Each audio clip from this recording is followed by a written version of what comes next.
Pastor Tiago Alicerce confessou adultério depois de ser exposto. Qual a atitude correta diante de escândalo de pastores? Ficar em silêncio? Expor? Não julgueis para que não sejais julgados. Se aplica aqui? Será que ele está sendo julgado porque julgou? Curta, comente, se inscreva. Bora para mais um vídeo. Vamos lá. Eu creio que pastores que vivem em pecado devem ser expostos em público. Ao falar sobre presbíteros, Paulo diz que, primeiro, não devemos aceitar denúncia contra eles, a não ser que venha por meio de pelo menos 2 ou 3 testemunhas. E aí, Paulo conclui: quanto aos presbíteros que vivem no pecado, repreende-os na presença de todos, para que também os outros temam. Mas quem é esse todos? Creio que é a igreja local, os membros da igreja. Esse era o contexto imediato de Paulo ali. Porém, nós temos um contexto de internet hoje, em que o todos de um pastor conhecido se torna mais abrangente. Alguém que se coloca como um pastor para o Brasil inteiro, por meio da internet, deve confessar o seu pecado também na mesma esfera de sua ação. Afinal, se na hora de colher os louros ele tem uma atuação pública, na hora de confessar sua vergonha também. Veja o caso do pastor Tiago Alicerce. Tem um áudio dele que vazou em que a amante diz que eles foram descobertos e ele então diz que vai negar e que vai processar quem o acusar.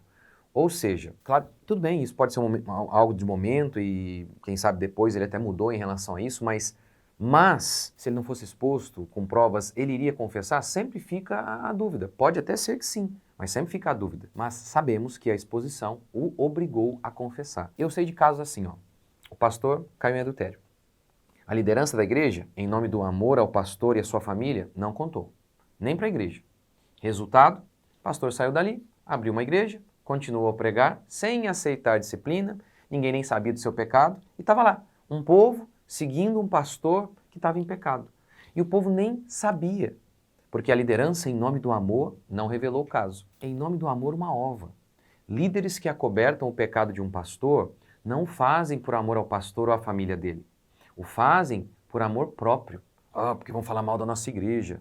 Isso é muito errado. E aquelas pessoas, né, dessas igrejas totalmente deturpadas, hereges, repletas de bandidos, muitas vezes comemoram. Tá vendo? Olha, viu? Não julgueis para que não sejais julgados.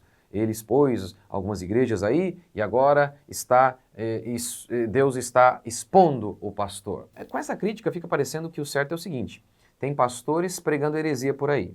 Então não julgue, fique quieto, deixe que eles continuem a enganar as pessoas e enviando-as para o inferno. Tem um pastor roubando a igreja. Fique quieto, deixe que eles continuem. Fica parecendo que Deus pesou a mão sobre esse pastor porque ele expôs aí as coisas dessas igrejas. Não, Deus pesou a mão sobre ele porque ele estava adulterando. Ele chegou a falar sobre documentos lá, disse que tinha prova em relação a roubo de uma igreja. Como é que não expõe isso? Se de fato ele tinha essas provas, tinha que expor mesmo. Está correto, está mais do que correto. Eu não acompanho muito, mas por conta disso, entrei lá no perfil dele, vi é bem pouca coisa, mas eu vi um texto lá em que ele falava sobre neopentecostal. Eu falei, poxa, eu concordo com isso aqui que ele está falando. Neopentecostalismo é uma seita, é terrível. Então, assim, não sei como que eram as críticas dele, se foram certas ou erradas, mas eu sei que alguma coisa ali que eu vi, eu concordo plenamente. Então, ele não foi punido por expor o erro das falsas igrejas, mas sim por conta de que estava em adultério. Lembra de Eli, o sacerdote Eli? Ele foi rejeitado por Deus justamente porque os seus filhos roubavam e adulteravam e ele não os repreendia. A maldição foi pesadíssima. Não vai sobrar ninguém da sua família. Eu vou riscar o seu nome da face da terra. Você não vai ter herdeiro mais, rapaz. E tudo porque ele não repreendia os seus filhos. E a Bíblia diz que ele não repreendia os seus filhos roubavam as ofertas e dormiam com as mulheres. Mas a Bíblia diz que Eli se aproveitava dessas ofertas que os seus filhos roubavam. Ele estava engordando com essas ofertas. Ou seja, líderes que não praticam disciplina bíblica, que não repreendem de maneira firme e amorosa, eles não fazem. Por quê? Por amor aos outros? Mentira. Eles estão deixando de repreender por amor a eles mesmos, como Eli fez. E o pior é que Eli, é muito interessante isso, eu preguei sobre isso recentemente na minha igreja, estou pregando sobre essa série sobre Samuel na minha igreja, que tem um momento em que Eli parece repreender, sabe? Meus filhos, não façam isso. Mas aí depois o texto bíblico declara, Deus dizendo, Eli não repreendeu. Ou seja, Deus queria que ele ou expusesse os filhos, olha o que eles estão fazendo, tirasse eles de lá, só fala, não pode. Não era repreensão. Não era repreensão. Portanto, tem casos que a repreensão é essa mesmo, como, por exemplo, em relação a pastores. Tem que expor de maneira pública. Se expor pecados e heresias de falsos pastores fosse errado, então você teria que dizer que Jesus foi julgado e condenado pelo Sinédrio, porque Jesus julgou e condenou os falsos pastores de sua época. Boa parte do ministério de Jesus foi condenando os fariseus, os judeus, os sacerdotes, ou seja, os falsos pastores de seus dias. E Jesus o fez de maneira explícita e pesada, e muitas vezes até dando nome aos bois. Olha, Jesus foi misericordioso com a adúltera, com bandidos, mas ele foi muito implacável. Ele foi um leão contra falsos pastores. Pense, por exemplo, então também nos profetas do Antigo Testamento. Como eles foram pesadíssimos em relação aos falsos profetas. Ou leia os reformadores, meu amigo. Você vai ver que até os pastores mais brabos de hoje são uma donzela comparado com os reformadores.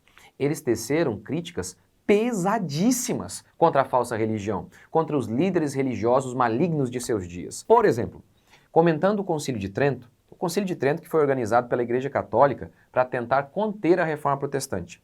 Calvino disse o seguinte: se retirarmos o nome concílio, o papado inteiro confessará que todos os bispos que participaram do concílio não passaram de escória. Calvino cita um bispo francês que rastreava com o focinho um prostíbulo. Ou seja, ele está chamando o padre de porco, um porco em busca de lavagem. Uma linguagem bem pesada. Ora, ficar em silêncio diante da maldade é uma maldade terrível. Os maus prosperam quando os bons ficam calados. Em Efésios 5:11, Paulo disse: e não sejais cúmplices nas obras infrutíferas das trevas, antes, porém, reprovai-as. Opa! Para Paulo, ser cúmplice é ficar em silêncio diante do mal. Portanto, não foi exposto, o pastor não foi exposto por conta das falsas igrejas, cometeu crime contra as falsas igrejas. Ele foi exposto porque estava adulterando. Jesus, meus irmãos, nunca proibiu o julgamento em si. Ele proibiu o julgamento precipitado. Ele proibiu quando você não tem noção das coisas, você não tem prova nenhuma, e sem saber das coisas, você sai julgando. Esse é o julgamento precipitado. Jesus disse: julgai pela reta justiça. Agora, você não tem certeza, você ouviu apenas um lado. Não pode. Isso é um julgamento precipitado.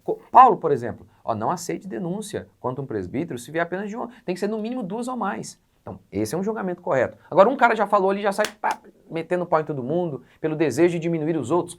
Esse é o julgamento precipitado. Esse é o não julgueis. Então, ele proibiu julgarmos também os outros, enquanto nós estamos fazendo exatamente as mesmas coisas. Tire a trave do seu olho, aí você poderá ver claramente para tirar o argueiro de seu irmão, disse Jesus. Ou seja, é correto tirar o argueiro do irmão. Só não é correto, com uma trave no seu, ficar falando do cisco do outro.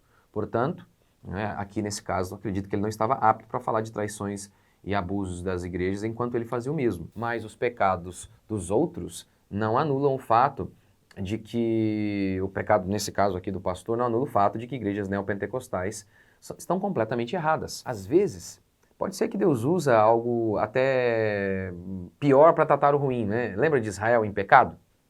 Lembra? Quem Deus usou para punir Israel? A Babilônia, que estava tão errada quanto, né? Até pior, talvez. E agora, a gente sempre deseja que as pessoas se arrependam. Claro, quando há arrependimento, sempre há a chance, a nova chance. O único pecado imperdoável é a blasfêmia contra o Espírito.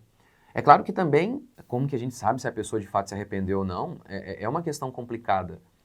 Quando, por exemplo, a pessoa sem ser exposta vem e confessa, isso já é um grande sinal de que a pessoa está arrependida. Quando a pessoa é exposta, a gente sempre fica na dúvida, será que de fato ela arrependeu ou só fez porque não tinha o que fazer?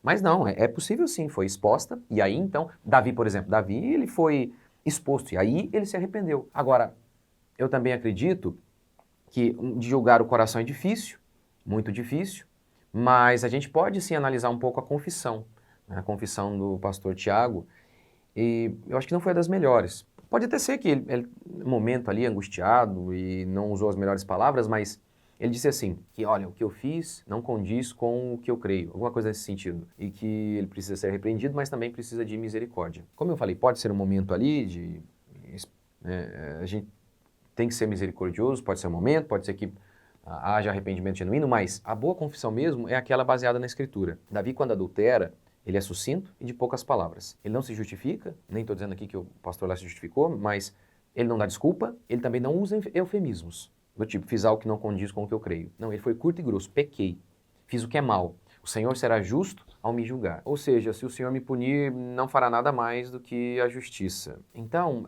o uso aqui do eu fiz algo que não condiz, eu acho que é um eufemismo. Eu acredito que o melhor é eu pequei mesmo, eu fiz o que é mal. Isso, na minha perspectiva, olhando para Davi, é um sinal melhor, assim, mais evidente de genuína confissão de pecado, que sempre envolve esse pano de saco e cinzas, que é uma humilhação completa mesmo. Então, assim, mas como eu falei, pode ser que seja um momento ali e na realidade a pessoa com mais calma pense de maneira correta e, enfim, é o que a gente deseja. Espero que Deus conduza ao arrependimento, que dê graça a todos, pois aquele que pensa estar de pé, cuidado para que não caia, pois essas coisas, elas são sempre um alerta a todos nós. Qual alerta? Tá vendo? Não há nada oculto que não venha ser revelado. Não há nada. Lembra daquela tragédia na Torre de Siloé que caiu e matou um monte de gente? Lembra também daqueles homens que faziam seus sacrifícios e Pilatos pegou o sangue deles e misturou com os sacrifícios deles? E aí todo mundo falava, Senhor, esses homens eram pecadores. Aí Jesus disse, eram. Tudo bem, eram. Mas se vocês não se arrependerem, do mesmo jeito vai acontecer com vocês. Ou seja, Jesus estava dizendo que aqueles homens, eles estavam em pecado e eles morreram por conta disso, mas eles eram apenas um sinal. Se todos os outros não se arrependessem, o mesmo destino estava preparado para eles.